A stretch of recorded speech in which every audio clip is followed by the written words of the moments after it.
57 years ago, Biafra Republic was declared by Odumegwu Ojukwu. 54 years later, the issues that led to the declaration of Biafra has not been settled yet. Instead, it has gotten worse. May the souls of Biafran women, children, men, and pregnant women that were starved to death in 1967 to 1970 genocide continue to seek vengeance against the Nigerian state. Until justice is served, there will never be peace for the wicked. Let it be on record that the genocide General Yakubu Gowon and the Nigerian state committed against the indigenous people shall never be swept under the carpet without repercussion. Congratulations to United Kingdom, United States of America, Federal Government of Nigeria, and Yakubu Gowon. It is 57 years already. 57 years ago, you massacred 5 million innocent men and children to keep Nigeria as one. You wasted 5 million Igbos for the Nigeria you and I are seeing today. But guess what? We are Igbos. We are unshaken. We cannot be broken. We are still here. You marginalized us because you want to make us weak, docile, and scared. You said as far as you breathe, Biafra will remain an illusion. You also said, instead of an Igbo man to become the president of Nigeria, let the rope holding the foundation of Nigeria collapse before your eyes. The creation of Nigeria in 1914 is only but a cost to the indigenous people, and these are the achievements of 1914 amalgamation so far. Lives perished, investments gone, and properties destroyed. Ojukwu knew that a day like this would come. In order to avert the unfortunate incident or for future occurrences, he asked for a restructured Nigeria. A restructured Nigeria that will permit each region to govern themselves and manage their resources while promoting autonomous society that fosters development and the maintenance of indigenous or regional resources geared at improving the lives of the people without external intervention. The Aburi Accord meeting was initially agreed by both parties. Gowon arrived in Nigeria, and the success of the meeting was truncated by Britain, the colonial masters. Ojukwu got frustrated. He declared the Republic of Biafra on the 30th of May, 1967.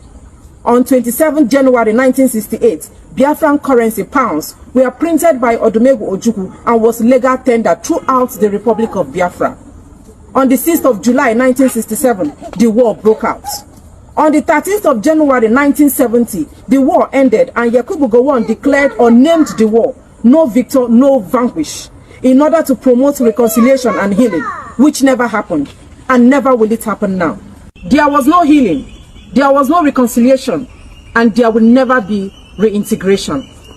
May the soul of our internal leader, Dim Odumegwu Ojukwu, continue to find peace before God. If you are an Igbo man or woman, be proud of yourself. Be encouraged and always know this. The war has not ended yet. The fight is only getting started. I also want you to know this. The hatred they have for you is your strength, your hope, your voice, and your pride. And these are the reasons. The reasons why every tribe despises the Igbos is contained in this piece. Every tribe, which includes the North, the South, and the West, don't want to have anything to do with the Igbos. They don't want to associate with the Igbos. They don't want you to tag them with the Igbos. The reason is contained in this piece. It will surprise you to find out why the Igbos are the most hated in Nigeria. I know you are very anxious to find out why all the tribes in Nigeria are picking on the Igbos for no justifiable reason. Let's find out. First, the Igbo tribe is a unique tribe in Nigeria and Africa at large. Our uniqueness is what distinguishes us from other tribes in Nigeria because we are bold people, courageous people, fearless people, talented people, and most importantly, we are undefeated people. Our women are the most beautiful women in Nigeria and by extension, the whole of Africa. That is why some refer to us as angels that fell from the sky, probably because of our brown and white shining skin color. Our women are too beautiful to a fault and hardworking to the core. That is why men from other tribes in Nigeria always marry from Igbo land. If you want to have rest of mind, marry an Igbo woman. If you want to live long, marry an Igbo woman. If you want to eat good food, marry an Igbo woman.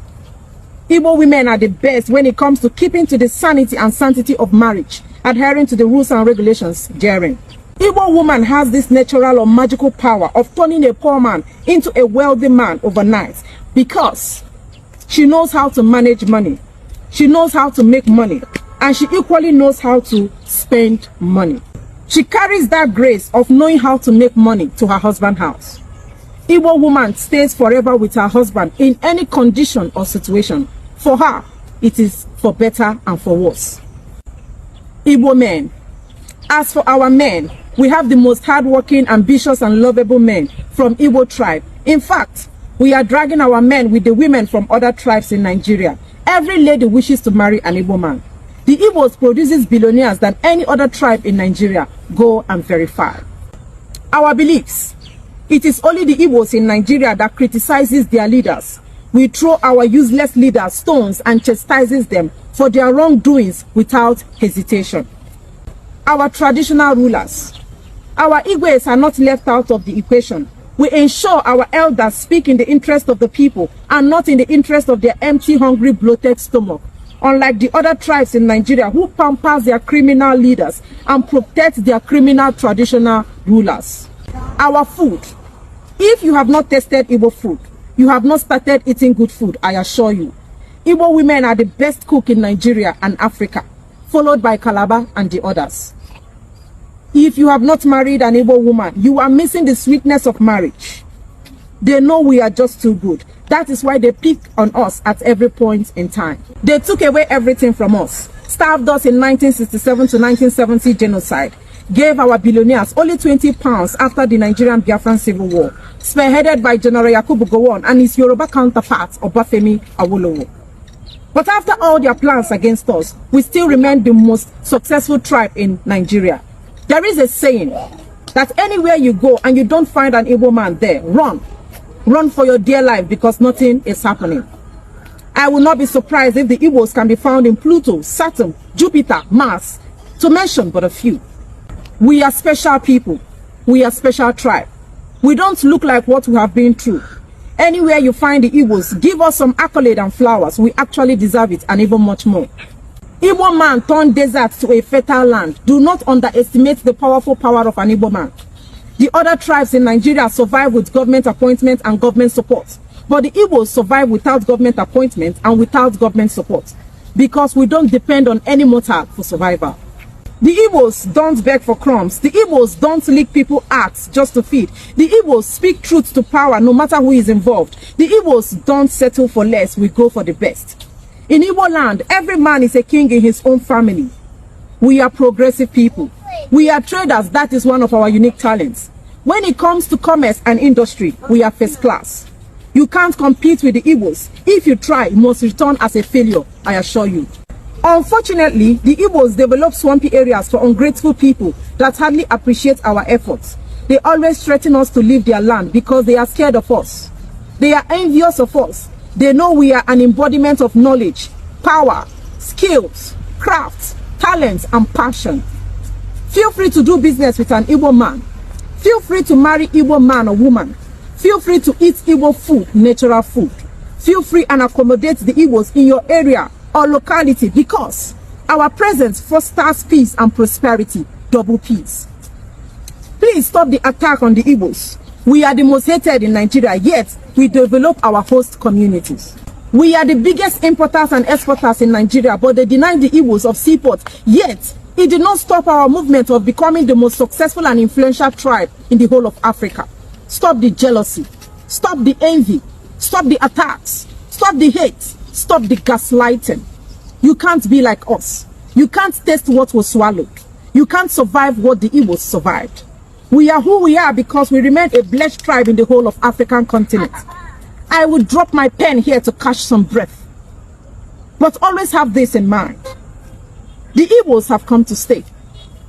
No man born of a woman can wipe us away from the surface of this earth. The earth is big enough to contain us all. Let the Igbos breathe. Whenever I think you have If you are new to the channel, kindly like, share, subscribe, and please do not forget to hit the notification bell. The Biafra evangelist. Let us look at the information coming from court today, talking about the case involving Nnamdi Kanu and the federal government of Nigeria.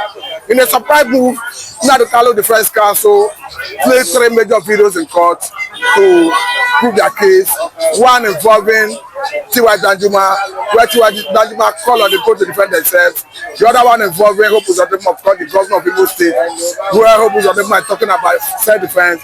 And the third one from the general of DSS talking about Ajayi, calling on Nigerians to defend themselves. Remember that the special counsel to Nnamdi Kanu have made very clear from the onset that they are going to prove Nnamdi Kanu's innocence. I think this is a good trajectory. Yeah, good morning, good afternoon, good evening, good night, wherever you're watching us from. I remember my humble self, that Biafran evangelist. Listen and listen good. You can see with you so far so good. Nnamdi Kanu is still standing victoriously in the court.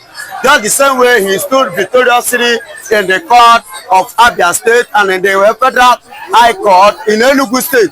Now, and the High Court of the Abuja, Court of Appeal in Abuja. And you can see it again, making it the 4th time now. This is the 4th time that is facing court trial over this issue. And you can see what the Omotosho, the chief judge, and the legal team of Nnamdi Kanu, the Nigerian legal team as well. You see the struggle that both of them, engage themselves in this battle, because this is a battle. And if you look at the case, so far so good, Nnamdi Kanu is outstanding regard to this matter, because Omotosho was like being disappointed by the way Nigerian legal team are presenting the case, the way they are coming. He said they are drawing the case backward, they are causing delay, bringing delay, because one of the reasons is this: you say somebody what he started in London, not even in Nigeria here, he was in London when he started for self-determination, self-defense. He said as a result of that incitement, that was what led to the death of Gulag. Is that also?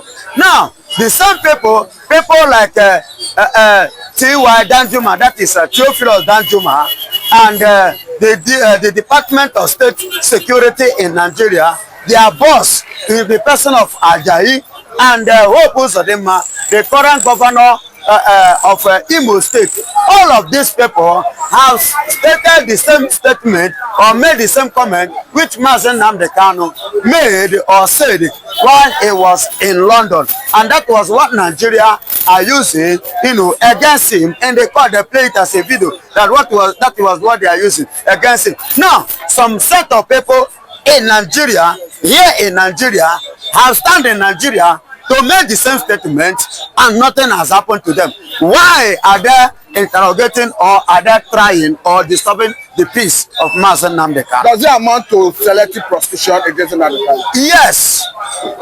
Yes, because this thing has proven to you and I, because Nnamdi Kanu is not partnering with the criminalism that is going on in the country. That is why they now decided to take his own case personal, as if he has committed a so much crime that no human has ever committed. You see it as personal?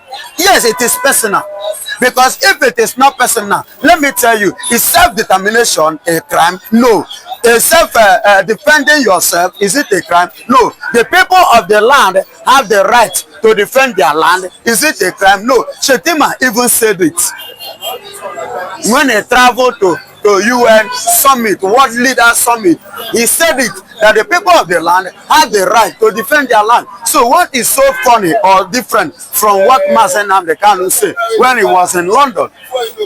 What is so special about self-defense is a natural law. It is a natural law. You don't need to have reason anywhere. God bless you. If somebody decides to blow your eye, no law will tell you to block someone from blowing your eye. Yes, I think it's a natural law. Yes. So why are they now taking Nnamdi Kanu as a kind of that he has committed crime that is not worthy of, or is too small to say what he has said, or to stand up over what he is standing for? I don't know. Do you understand me? That is why I said it is a personal thing, personal hatred on Nnamdi Kanu, because Nigeria and the British are seeing the angle they are going. Nnamdi Kanu is going, that is not ready to partner with the crime But some people have rise up to say that the country is afraid of the man Nnamdi Kanu. Talking about Nigeria, they are afraid of Nnamdi Kanu. Of course, there is a need to be afraid of him. Yes, they are afraid of him. The reason of them being afraid because somebody like that man should be scared of. You can see his vibrant. You can see his confidence. You can see his eloquent in terms of speech, in terms of defending himself, in terms of proving a point. You can see it in him that he has everything, every quality, what it takes, you know, to lead the people or to stand for what he's fighting for. And let me tell you, another point is this. They knows what it takes for Igbos to pull out of Nigeria. Nigeria know what it is. If Igbos should pull out of this country, they know what it will tell on them. And that is why they see that Nnamdi Kanu is the antagonist. That is the way they see him. And they see that he's a man that speaks and every other person, so long Southeast is concerned, Biafra is concerned. Not just only the Igbos now. In the diaspora, go even starting from Benin, Ore. Every Igbo from, you know that, funny enough, he has won the heart of so many Yorubas. So he's a man of the moment. He's a man of the people and he's a man of choice. He's a man that people love his speech, his way, his reasoning. You can see somebody like Captain Traore being motivated by his speech. You understand? So he's not just speaking, maybe. He's somebody that in his speech people learn. He's a good lecturer. He's a good educationist.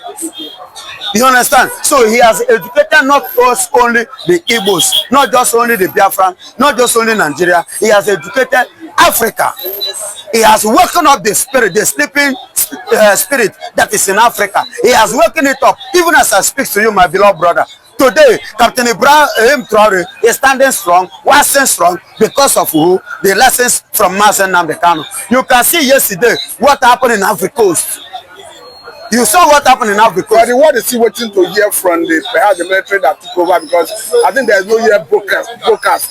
Yes, I yet to make any broadcast. Yes. But the military has officially taken over. And very soon, you will begin to hear the broadcast. And the broadcast is no other broadcast than the broadcast that is already on the ground, that the military has taken over. And let me tell you, since the military has taken over Africa, definitely the Africa president is going to emerge with Burkina Faso president, just like a Mali president, Senegal and Niger and what have you. By the time they emerge, you can see people like Algeria. They have revolted against France. You understand? So they themselves, every other person want to wake up. They will come and emerge and do what? And chase France completely out of Africa. Wow, what am I saying? You know, Putin have already said this. He stated it last year. He said, I am going to fight these Europeans, but I'm not going to fight them with arms, but I will fight them politically. You can see the game playing now. So you mean there is hand of Putin? Yeah, the hand of Putin is upon Africa.